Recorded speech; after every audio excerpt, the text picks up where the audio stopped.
দুইটা উঠায়া দোয়া করতে দেরি আল্লাহ পাক রব্বুল আলামিন সমস্ত গুনাহ মাফ কইরা বাবার কবরকে জান্নাতের টুকরা বানাইতে দেরি হবে না। বলেন আল্লাহু আকবার। ওয়া নিজের ভালো তো পাগলেও বুঝে, কিন্তু আমরা নিজের ভালো নিজেরাই বুঝি না। কি শিক্ষা দিলে দুনিয়া আখিরাতে দুটো জায়গায় আমরা মুক্তি পাবো, আর কি শিক্ষা দিলে দুটো জায়গায় আটকা পড়বো আমরা সেটাও বুঝতেছি না।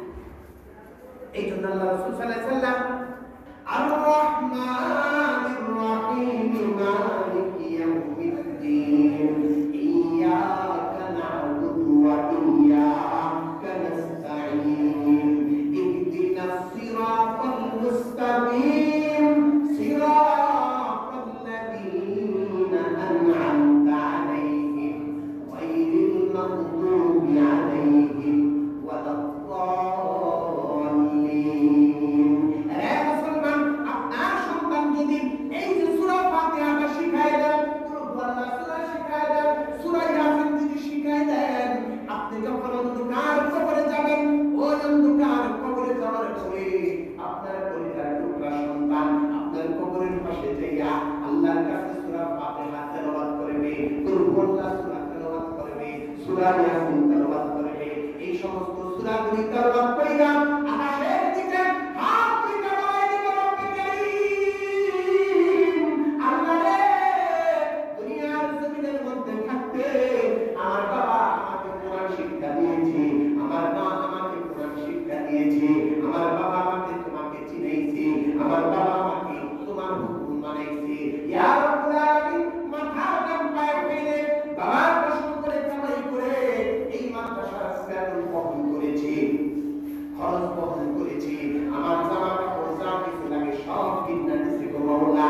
যার বাবার কারণে মহব্বতের কারণে আমি নামাজ পড়তে পারি, যার মহব্বতের কারণে আমি পর্দা করতে পারি, বরকা করতে পারি, আর আল্লাহ এই আমার কলেজের টুকরা বাবা অন্ধকার কবরে মাওলা রে, কোন যদি আঘাত হয়ে থাকে গুনার কারণে আমি সন্তান এই সমস্ত দোয়া করি তোমার সামনে দরবারে হাত দুইটা বাড়িয়ে দিছি গো আল্লাহ, দয়া করে মাফ করি আমার বাবাকে আল্লাহ তুমি ক্ষমা করে দাও। আল্লাহু আকবার।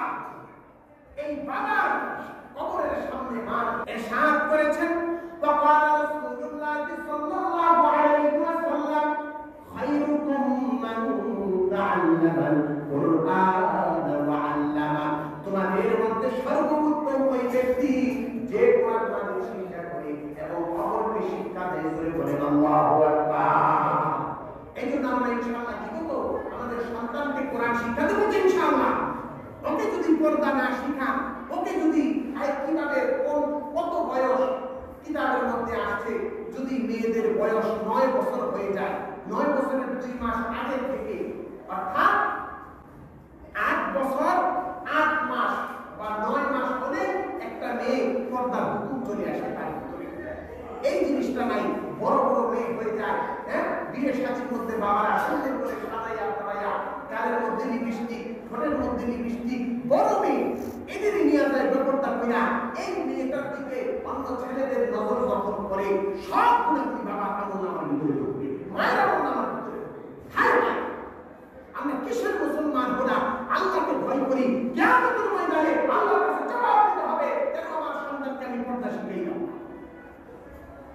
আর অত্যন্ত দুঃখের পরিবেশ, অবস্থা এমন ভয়ঙ্কর হয়ে গেছে, অমুসলমান যখন কোনো একটা আরো বেশি মনের কষ্ট, সেটা হলো মাওলানা পাশ করায় মেয়েদেরকে, মাওলানা পাশ করায়া বিয়ে দেয়, মাওলানা পাশ করে মেয়েকে বিয়ে দেয় জেনারেল শিক্ষিতদের কাছে। হায় হায়, নামাজ পড়ে না, দিনদার না, এরকম জেনারেল ছেলেদের কাছে একটা মাওলানা পাশ মাইয়া বিয়ে দিলে আল্লাহর কাছে ঠেকবে। আল্লাহ রাসূল সাল্লাল্লাহু আলাইহি ওয়াসাল্লাম ইরশাদ করেন, যাকে আল্লাহ রব্বুল আলামিন কন্যা সন্তান দান করেছে, সে যদি 2টা কাজ করতে পারে, আমি রাসূলের সাথে জান্নাত ভাগ করে